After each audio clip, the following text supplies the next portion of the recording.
ஆச்சி பாதாம் ட்ரிங்க். ஆச்சி பாதாம் ட்ரிங்க் ஒன்னு வாங்கினா ஒன்னு ஃப்ரீ.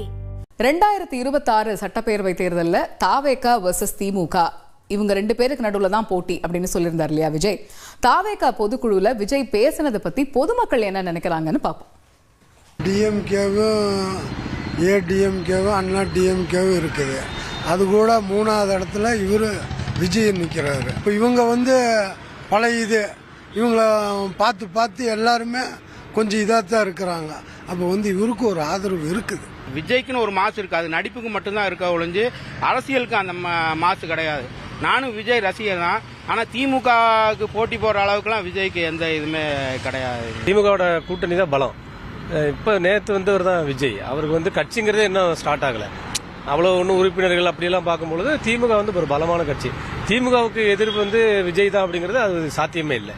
சாத்தியக்கூறு கண்டிப்பா இல்லை. கள அரசியல் அந்த மாதிரி இருக்காது. திமுக அப்படிங்கிறதுக்காக சொல்லலாம், மற்ற எந்த கட்சியோடும் சரி 26 எதிர்நோக்கி இருக்கக்கூடிய கட்சிகள் எதோடையுமே தாவேக்காவை ஒப்பிட முடியாது. களத்தை பொறுத்த வரைக்கும் தாவேக்கா ஒரு கத்துக்குட்டி. முதல் பொதுக்கூட்டத்துல ஒரு 200-300 பேர் கைத்தட்டுறதுக்கு இருக்காங்கன்றதுக்காண்டி ஒரு ஆவேசமா பேசிட்டாரு. பட் காலத்துல உண்மையா அந்த மாதிரி எதுவுமே நடக்க வாய்ப்பு இல்லை. டிஎம்கே ஒண்ணுதான் அவருக்கு பிரதான கட்சியா தெரியுது போல. மற்ற கட்சிகளை தன் கூட்டணியில கூட சேர்க்கலாம் அப்படின்ற ஒரு நம்பிக்கையில சொல்லலாம்.